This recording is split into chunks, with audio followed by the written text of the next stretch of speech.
कोई तो देख रहा है। प्राचीन काल में एक प्रसिद्ध गुरुकुल था। वहाँ सभी जाति, सभी धर्म और सभी संप्रदाय के गरीब अमीर मेधावी छात्र शिक्षा पाते थे।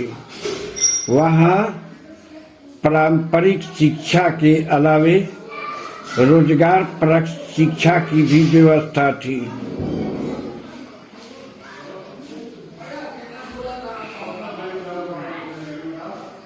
गुरुकुल के प्रधानाचार्य की बेटी विवाह योग होती जा रही थी। प्रधानाचार्य वर की खोज में तलाश में लग गए, लेकिन उन्होंने सोचा कि इधर उधर घूमने से अच्छा है कि गुरुकुल के ही किसी मेधावी छात्र को वर चुन लिया जाए। इसके लिए उन्होंने एक तरकीब सोची।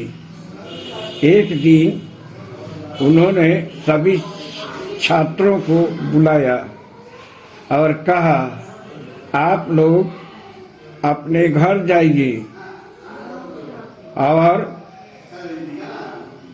5वें दिन यहाँ लौट आइएगा।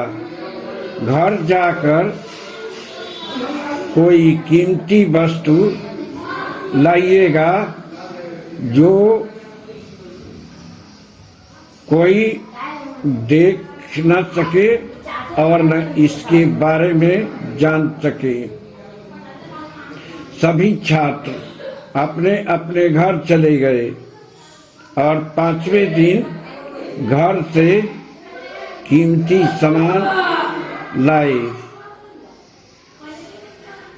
प्रधानाचार्य ने एक रूम सामानों को रखने के लिए निश्चित कर दिया और छात्रों से कहा, आप जो सामान लाए हैं उस पर अपना नाम, वर्ग और रोल नंबर लिख करके सामान के साथ लगाकर इस रूम में रख दीजिए और स्वयं दरवाजे पर खड़े हो गए। एक छात्र को छोड़कर सभी छात्र अपना अपना सामान रख दिए। अंत में एक छात्र आया। वह बहुत ही तेजस्वी एवं प्रतिभाशाली लग रहा था। उसने आकर प्रधानाचार्य के समक्ष खड़ा हो गया और उनका चरण स्पर्श किया और बोला, मैं आपके कथना अनुसार कोई भी सामान लाने में असमर्थ हूँ। प्रधानाचार्य ने पूछा, क्यों?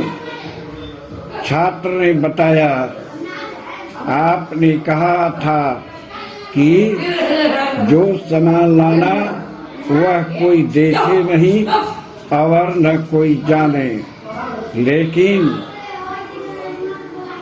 कोई न कोई तो इसे अवश्य देख रहा है और वह मेरी आत्मा है।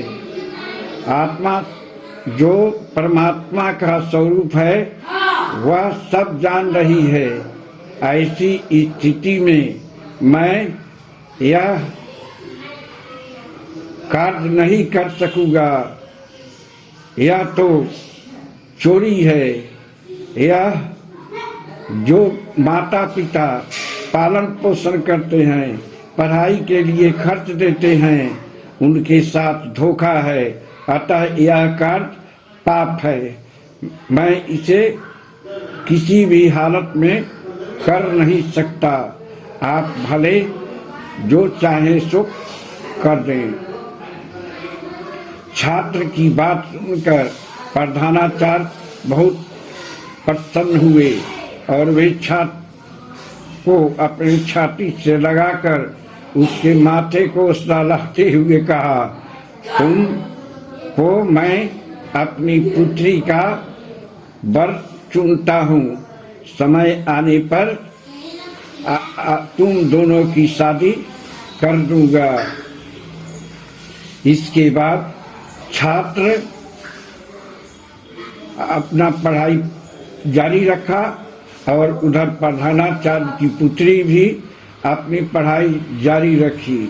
उन दोनों ने आयुर्वेदिक में डिग्री प्राप्त की और एक कुशल चिकित्सक के रूप में काम करने लगे और नए नए शोध भी करते थे। वे गरीबों की सहायता भी करते थे। इसका परिणाम हुआ कि वे काफी लोकप्रिय बन गए।